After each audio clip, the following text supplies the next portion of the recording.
Alright, guys, so welcome to the July 2013 Solo Queue Advanced Statistics Vlog. Yeah. So, I'm Gelati, your host slash the guy that this is focused on. All my contact info is on the bottom corner, as you can see.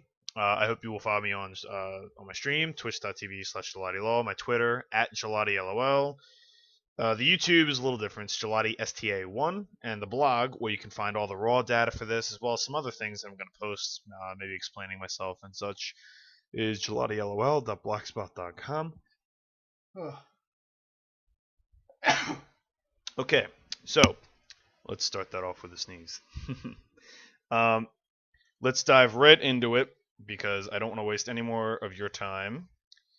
And hopefully I'm not actually wasting too much of your time. We're going to go right into it, and we're going to compare side by side, month to month, as we usually do. And for those of you that don't know, this month was sort of the getting back into the swing of things. I got a late start because the lag did carry over from June into July, and I was pretty much unable to play for about 5 to 6 weeks. So I could not play ranked because there was some routing issues that remained from last month. And toward the end of the month, it was finally clear enough, and I was finally able to play, and goddamn was it exciting. So we're going to go ahead and jump right into the stats. The first thing you'll notice from June to July is that I have a significantly low amount of games in both months, obviously because of the lag. I still was able to get 52 games in, or 54 games really with the Dodgers. In June, I was only able to play 23 matches in July. That's really how bad the lag was. So the highest placement and lowest placement were exactly the same. I've gotten to my promo series, and I'm actually currently in my promo series. I'll be going into game 2 with the next game I play. We'll go right into the KDA. It's the number everybody wants to see. The number that is not the end-all, be-all, but is certainly a relevant number. I went from a 2.62 to 1 ratio last month, which is pretty bad, really, to a 2.96 to 1. So it's still not very good, but certainly not a bad KDA. And most importantly, significantly improved from last month. The deaths have gone down a pretty decent amount. Not a huge amount. The assists have gone up a pretty big amount. The kills have gone down a pretty big amount. But a lot of that will have to do with something we're going to touch on later, because I'm playing a lot of support. That's also part of the reason why my KDA is likely improved. Let's take a look and keep going down. I limited my losing streak to 3. Now, I only played a fraction of the games this month, but last month I had a 10-game losing streak, which was an all-time high. Any amount of for all 3 seasons, I've never had a 10-game losing streak, not in ranked, and I did last month. And this month, it's looking like I've cut it down to 3 games, so that's a significant improvement. And something that I wanted to do from last month. Let's see. Let's go through.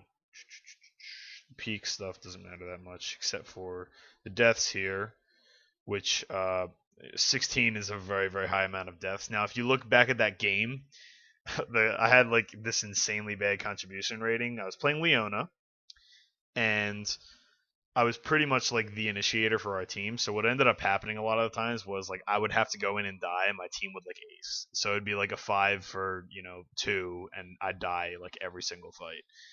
But it was something that had to happen. It was one of those necessary evils that unfortunately is going to screw the numbers up a little bit. But that happens. It wasn't quite an outlier. I mean, it happened. Regardless of the dying from initiations and stuff, I still died too much in that game. So the number will tell the truth. The other thing I've noticed going down into the combat grades now, we're looking here. So going down to the combat grades, my lane effectiveness stayed exactly the same, literally the exact same number. And we'll get into this a little bit later, but it's something that I wanted to improve from last month. I wanted to improve my lane effectiveness, and I did not. It didn't get worse, but I didn't improve it, which is a bad thing. I really wanted to make that better. But something I did want to point out is that there is a ton more outside lane influence for and against. So there's quite a bit more action from the other lanes and the junglers. There's a lot more outside factors that have come into whatever lane I'm in, whether I'm supporting, whether I'm mid, whether I'm AD, it doesn't matter. Actually, those are the only 3 roles I played this month, so it doesn't matter. But wherever I am seems to be where the action is, and it's been like that almost every game this month. And these numbers tell you that. So it's been a pretty wild month for me. As both those numbers are up, which means, well, actually the outside the influence 4, which is like my jungler or my outer lanes helping, is significantly higher, like more than double. So uh, I don't know if that's something that I'm doing or if just maybe I'm setting lanes up to be successful for ganks. I'd have to like think about it more and look into like replays and stuff like that. But it could just be like the champions I'm playing, or that I like to play aggressive and the jungler has been on the same page as me this month. But that is a pretty significant number. I don't know why I didn't have it bolded, but that's a big one. And so is the outside lane influence against, because the other junglers are also trying to counter gank. My roaming effect in this way down, but this is a bit skewed because I only played a handful of games as non-support slash AD this month. So I only count roaming for mid lane because it's predominantly a mid lane stat. So, and that's just like for my personal improvement. So it's really difficult to grade this accurately. And we'll get into it more for specifically mid eventually. Um, Further into this video. Going down to the contribution grades. Now, I have a bit of a note here, like a bit of a, an asterisk. So my positive contribution average has improved about 1 point per game. About 1% is really, when you break it down, it's about 1% per game. It has improved, so that's good. The positives are more positive.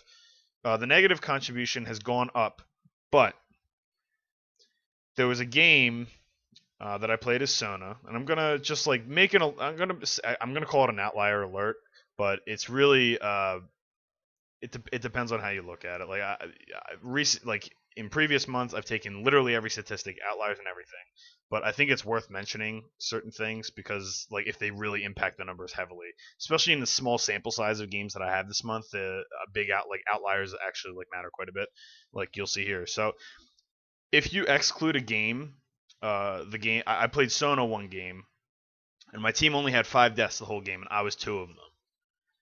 And I didn't play badly that game. I had like a through the roof positive, contribution rating as well.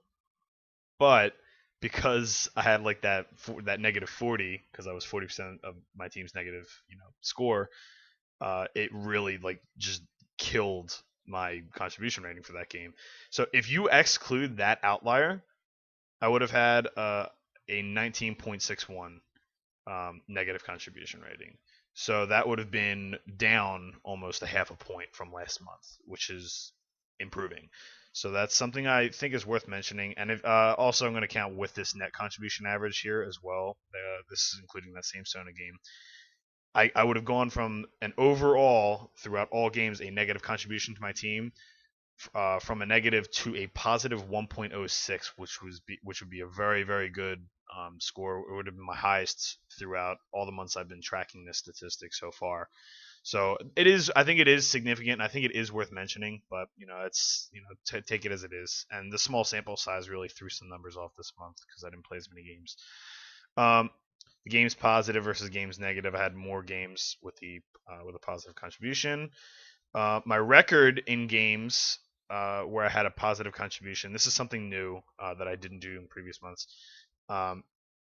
Is 9-3, and my record with a negative contribution is 5-5. So, as expected, when I have a high positive contribution, I'm getting more wins.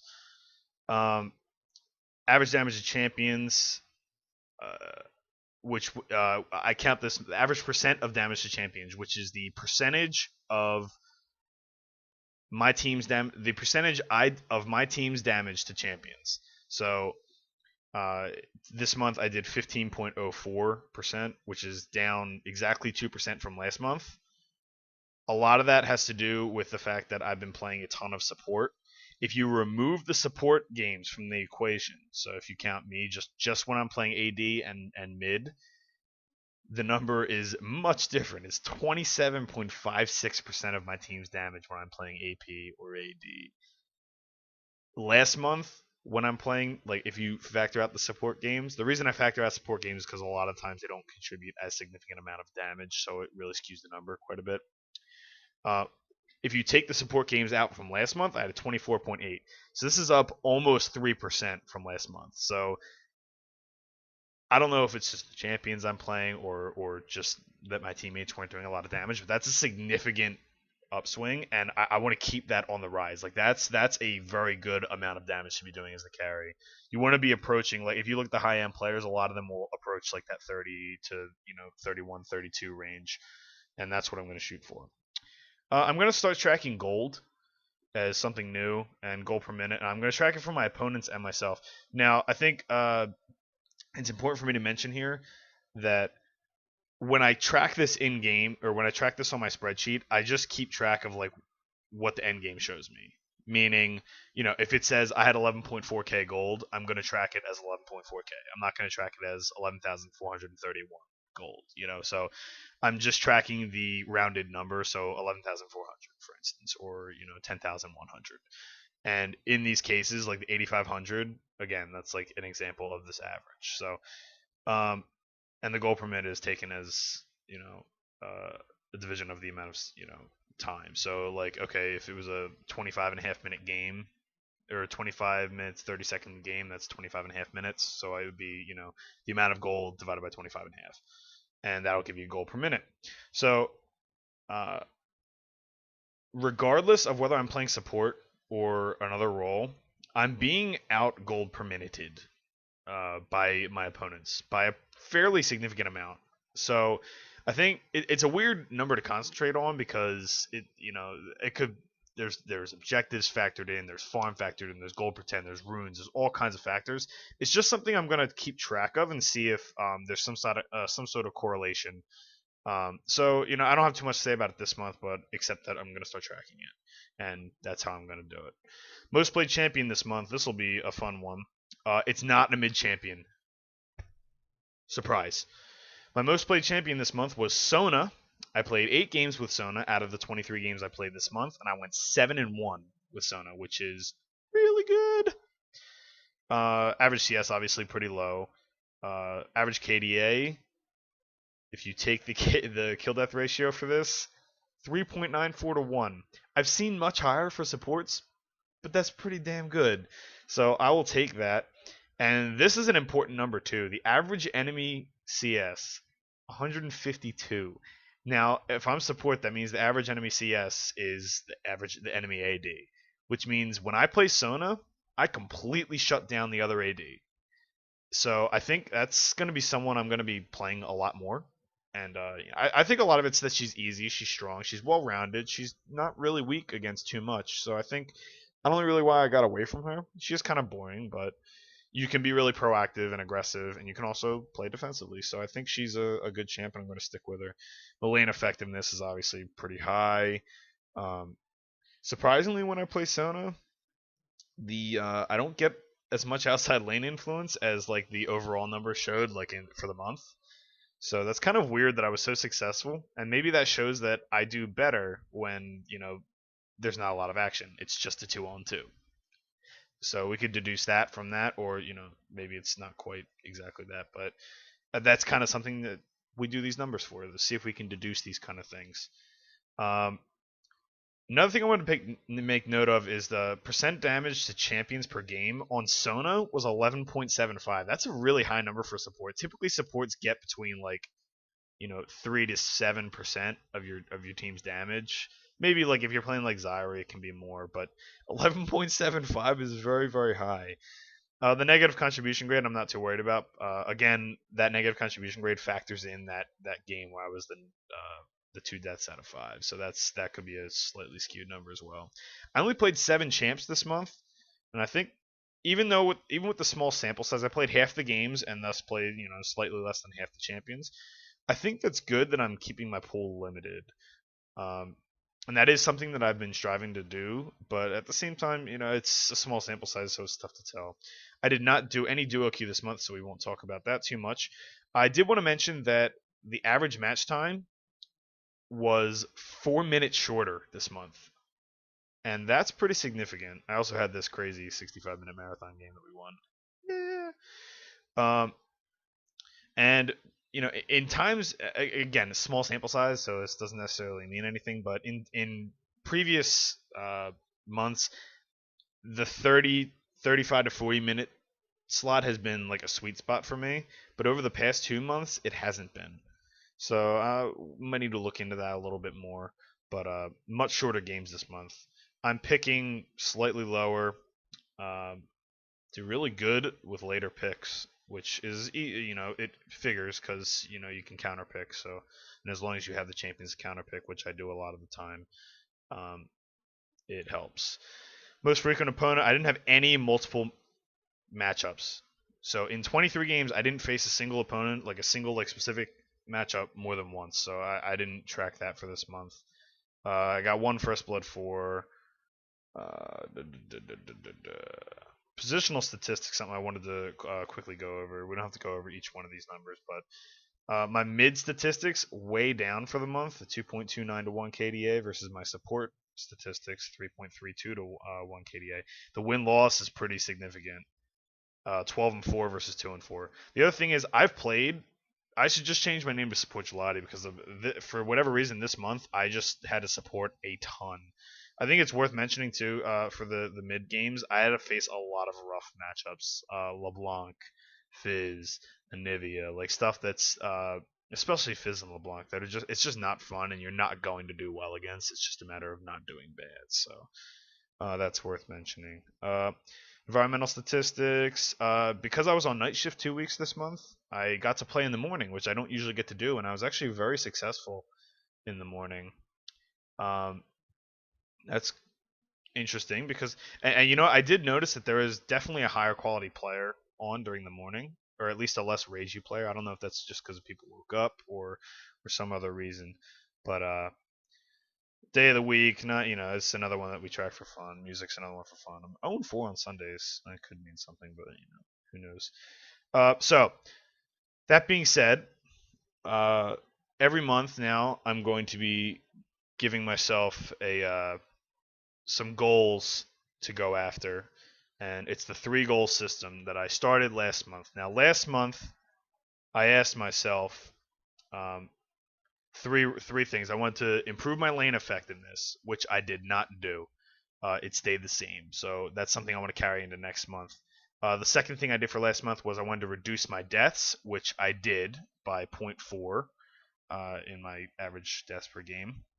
So that was successful.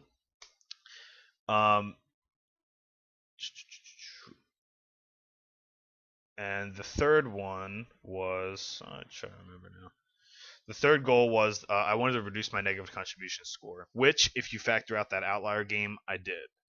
If you don't factor out that outlier, then it was slightly higher. So that's another one. So I'll give myself like 1.5 out of 3 for the goals succeeded, which is not good. I need to, make that 3 out of 3 or, pass them with flying colors. So goals for next month. I want to continue to try to improve my lane effectiveness, and I want to be proactive about it. I want to start playing more aggressively. I want to, start making more intelligent decisions and being, proactive about, pushing, ganking, playing aggressively level 1, being more confident. I think that's kind of a big issue. Goal number 2 for next month. I want to continue to reduce my negative contribution score, and I want to make it so that even with the outliers, it's lower. So that's number 2. Number 3, I'm going to make a concentrated effort to roam more. So and that's something that I myself need to work on as a player, and that I have needed to work on for a long time, but I really, really want to improve it for this month. So thank you guys for watching. I hope you subscribe on Twitter and all the social media, and check out the stream. I'll be streaming shortly after this. So thank you guys for watching, and I hope you guys enjoy the stream.